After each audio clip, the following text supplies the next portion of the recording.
Hello दोस्तों, मैं अभी मिश्रा कॉमर्स 2.0 अन्य वर्जन में आप सबका स्वागत करता हूं। तो आज मैं आप सबके लिए लेकर के आया हूं 12th क्लास का जो एग्जाम होने वाला है। उसमें जो 2 मार्क्स वाले क्वेश्चंस आते हैं 30 मार्क्स के, मतलब 15 क्वेश्चंस आपको बनाने होते हैं, लेकिन आता 30 क्वेश्चंस है। तो 30 क्वेश्चन में से कोई भी 15 क्वेश्चन आपको बनाने होते हैं 2 मार्क्स वाले।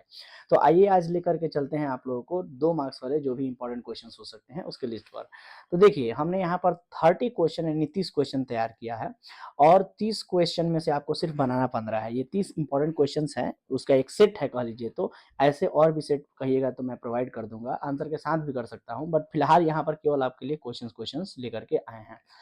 तो जैसे बच्चों का रिक्वेस्ट था कि सर कुछ इंपॉर्टेंट क्वेश्चन 2 मार्क्स वाले बता दीजिए जो एग्जामिनेशन पॉइंट ऑफ व्यू से इंपॉर्टेंट हो, तो उनके लिए लेकर के आए हैं।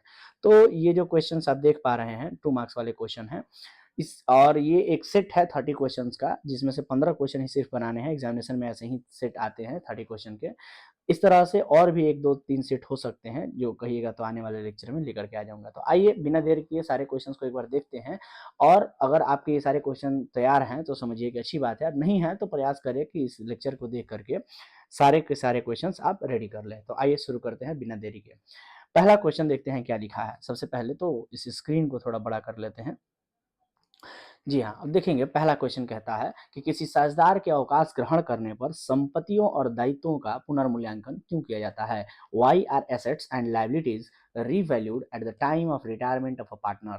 जब कोई पार्टनर रिटायर होता है तो रिवैल्यूएशन क्यों किया जाता है एसेट लाइबिलिटी का? सिंपल सी बात है, एसेट लाइबिलिटी रिवैल्यूएशन इसलिए करना जरूरी है कि जो पार्टनर रिटायर होकर जा रहा है उसका भी तो हिस्सा है। किसमें? जो भी एसेट या लायबिलिटी बढ़ने या घटने से प्रॉफिट या लॉस जो भी निकल के आएगा उसमें उसका हिस्सा है, तो उसको हिस्सा देना है। तो देने के लिए ज़रूरी है कि जो भी प्रॉफिट लॉस निकल के आएगा एसेट लायबिलिटी का बढ़ने या घटने की वजह से, वो रिवैल्यूएशन की वजह से ही आएगा, रिवैल्यूएशन अकाउंट बना करके ही आएगा, जिसमें रिटायरिंग पार्टनर का भी हिस्सा है। इसलिए रिवैल्यूएशन करना ज़रूरी है। ठीक है, अगला क्वेश्चन देखते हैं। क्वेश्चन नंबर 2 है कि एक देखेंगे यहाँ पर प्रैक्टिकल क्वेश्चन दिया हुआ है जिसमें लाभ प्राप्ति अनुपात यानी कि गेनिंग रेशियो आपको कैलकुलेट करना है। गेनिंग रेशियो कैलकुलेट करना है, ठीक है। चलिए, तो प्रैक्टिकल क्वेश्चन है तो आप लोग ट्राई कीजिएगा। ऑलरेडी हम लोगों ने ढेर सारे प्रैक्टिकल क्वेश्चन बनाए थे। आ जाते हैं हम क्वेश्चन नंबर 2 के बाद क्वेश्चन नंबर 3 पर। और क्वेश्चन नंबर 3 कहता है यदि यदि मृत साझेदार को देय राशि का तुरंत भुगतान नहीं किया जाता है तो क्या परिणाम होगा? What will happen if deceased partner due are not settled immediately? तो भाई देखिए, अगर डिसीज्ड पार्टनर का पैसा तुरंत इमीडिएटली सेटल नहीं किया गया तो उसका जो एग्जीक्यूटर अकाउंट में जो पैसा ट्रांसफर होता है मरने के बाद किसी भी पार्टनर को, अगर आप नहीं करते हैं तो क्या होगा कि उसका जो पैसा है मरे हुए पार्टनर का, वो लोन के रूप में फर्म में रह जाएगा। ठीक है, तो तुरंत नहीं किया गया इमीडिएटली सेटल तो क्या होगा, लोन के रूप में चला जाएगा वो। ठीक है, this is partners loan account बन जाएगा उसके लिए। तो आगे बढ़ते हैं क्वेश्चन नंबर 4 पर। कहता है कि मृत साझेदार के पूंजी खाते में डेबिट किए जाने वाले 2 मदों को बताइए।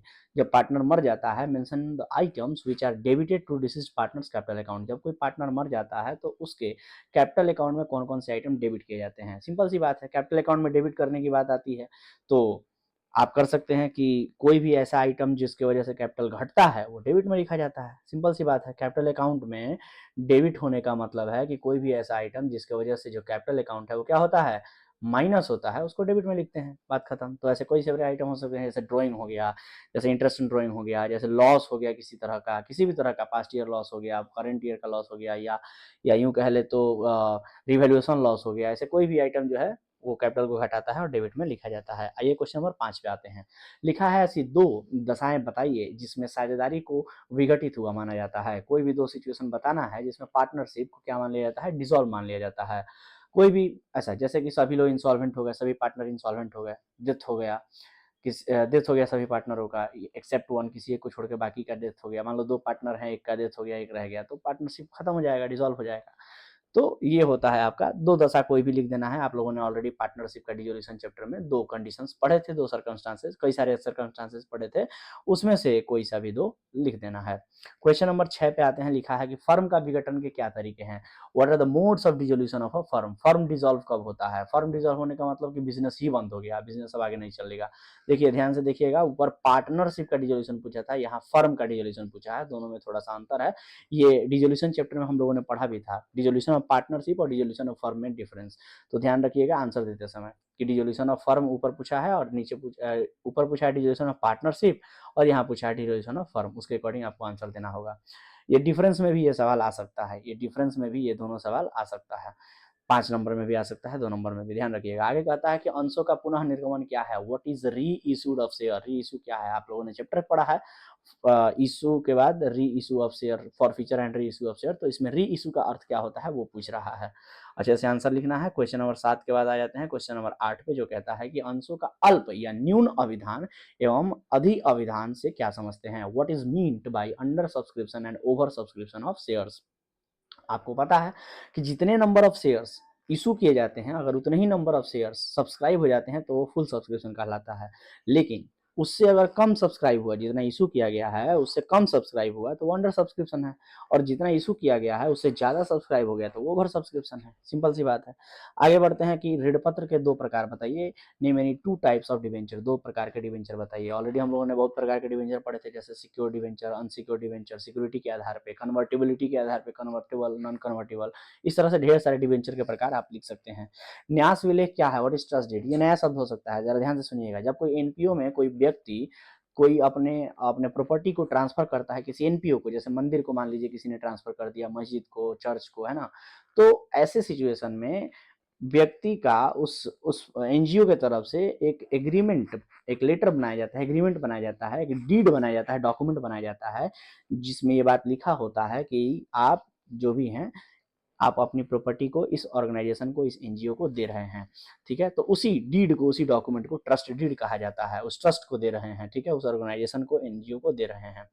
ठीक है, आगे बढ़ते हैं। समर्पित निधि या आधार कोष क्या है, what is endowment fund, endowment fund क्या होता है। इंडोमेंट फंड आप लोगों ने एनपीओ में पढ़ा होगा कि एक आधार कोष होता है, जिसको आधार कोष होता है मतलब कि एक बेस कैपिटल होता है कह लीजिए, तो एक बेस फंड होता है, बेसिक फंड होता है, जिसको हम लोग कहीं इन्वेस्ट कर देते हैं, लाइक शेड्यूल्ड बैंक में किसी, और वहां से मिलने वाला इंटरेस्ट को यूटिलाइज किया जाता है, यूज किया जाता है उस एनजीओ के ग्रोथ के लिए, और वो जो पैसा जो इन्वेस्टमेंट किया गया था वो हमेशा परमानेंट कैपिटल के रूप में बना रहता है।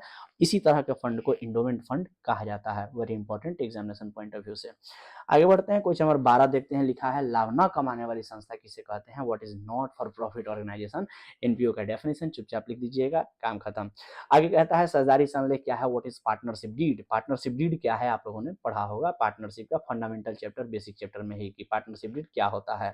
क्वेश्चन नंबर 14 कहता है लाभ हानि समायोजन खाता क्यों बनाया जाता है, what is profit and loss appropriation. क्यों बनाया जाता है, ऊपर पूछा है क्यों बनाया जाता है, नीचे इंग्लिश में व्हाट हो गया है, सॉरी यहाँ मिस्टेक है। Why is profit and loss appropriation account prepared, क्यों बनाया जाता है, वाई होना चाहिए, व्हाट नहीं, वाई होना चाहिए। ठीक है, यहाँ पर वाई लिख दीजिएगा। Why is profit and loss appropriation account prepared, क्यों बनाते हैं profit and loss appropriation account, क्योंकि पार्टनरों के बीच जो भी प्रॉफिट या लॉस हुआ है उस प्रॉफिट या लॉस का बंटवारा भी करना होता है पार्टनरों के बीच, और उसी प्रॉफिट या लॉस का बंटवारा करने के लिए, डिस्ट्रीब्यूट करने के लिए हम लोग क्या करते हैं, profit and loss appropriation account बनाते हैं। क्वेश्चन नंबर 15 कहता है, एक यहाँ पर एक देखेंगे प्रैक्टिकल क्वेश्चन दिया हुआ है, तो प्रैक्टिकल क्वेश्चन दिया हुआ है तो आप आराम से सुपर प्रॉफिट निकालना है, निकाल सकते हैं। सुपर प्रॉफिट का फॉर्मूला अगर आपको क्लियर है तो दिया गया इन्फॉर्मेशन सिंपल है, आप निकाल सकते हैं आसानी से। क्वेश्चन नंबर 16 देखते हैं। औसत लाभ पूंजीकरण विधि में ख्याति की गणना करने का सूत्र दें, गिव द। अच्छा, आप एक और चीज देखेंगे आगे बढ़ने से पहले, 15 क्वेश्चन हम लोगों ने कर लिया, 15 के 15 बनने वाले थे। अगर आपने ढंग से पढ़ाई किया है, थोड़ा भी सिलेबस आप रेगुलर क्लास किए हैं, तो 15 के 15 लाइन से क्वेश्चन बन जा रहे हैं, जबकि 30 क्वेश्चन दिया है और इसमें से कोई सा भी 15 बनाना है। तो आप आसानी से एग्जामिनेशन में ध्यान रहे, जो आसान आसान क्वेश्चन होते हैं उनको चुन करके बना दिया जाता है, ज्यादा दिमाग नहीं लगाते हैं।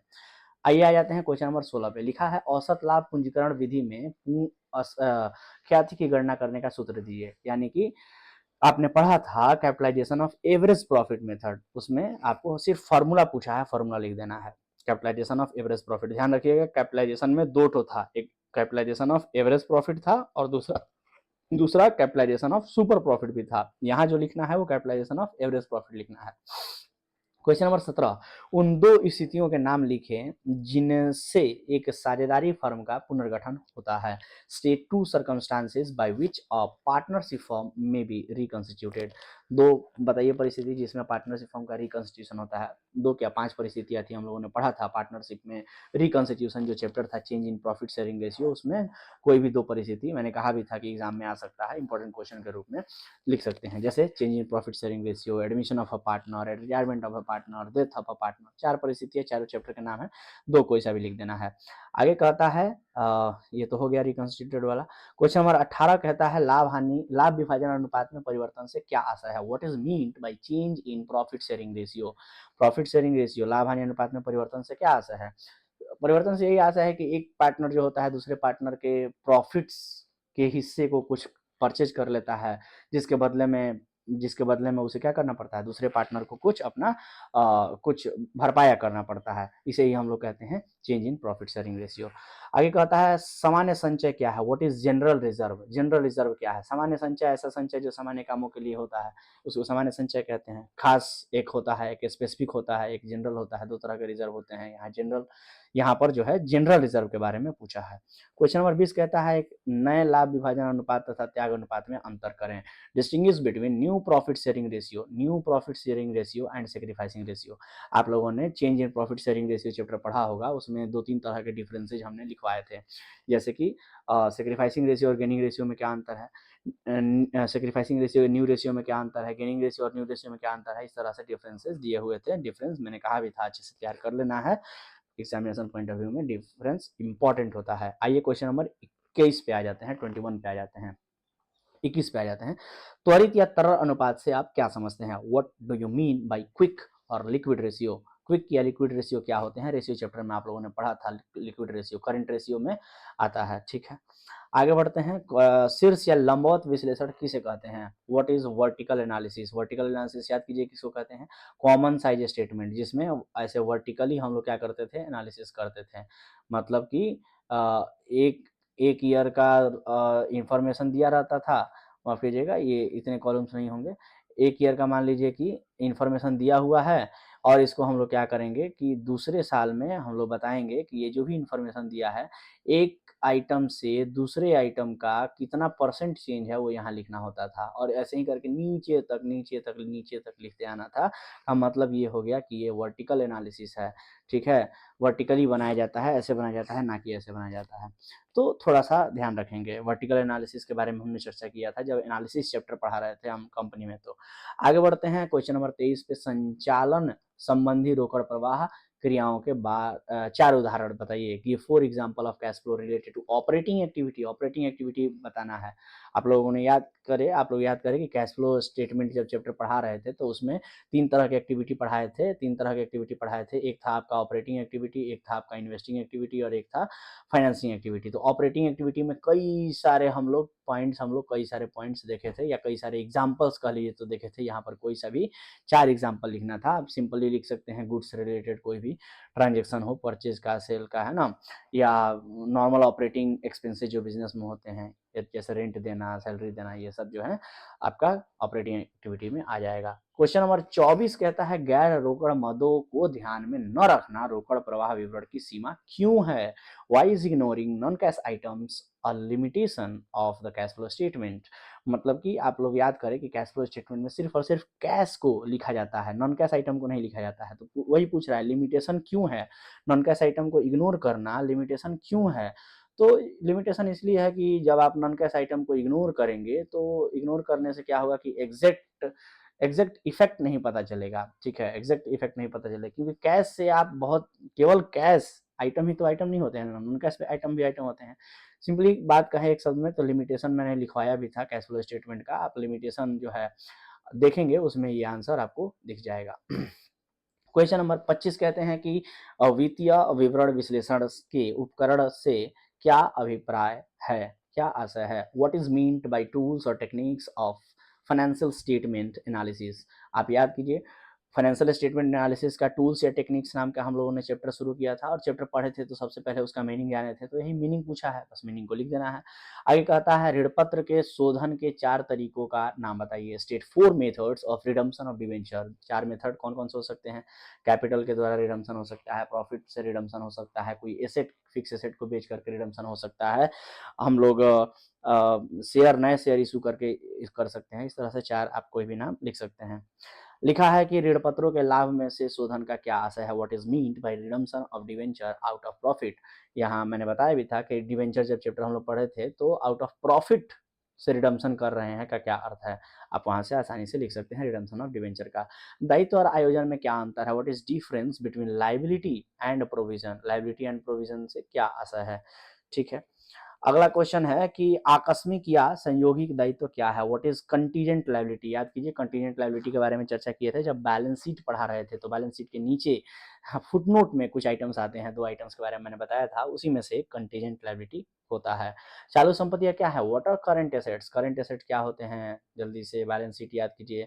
और इस तरह से आप देखेंगे कि 30 के 30 क्वेश्चंस खत्म होते हैं। आप चाहें तो 30 के 30 क्वेश्चन आसानी से कर सकते हैं। 30 क्वेश्चन बनने वाला था और आपको तो सिर्फ और सिर्फ इसमें से 15 क्वेश्चन ही करने थे। तो इसके साथ हम लोगों ने एक सेट खत्म किया क्वेश्चन का। आप कहेंगे तो आंसर भी इसका अपलोड कर दिया जाएगा।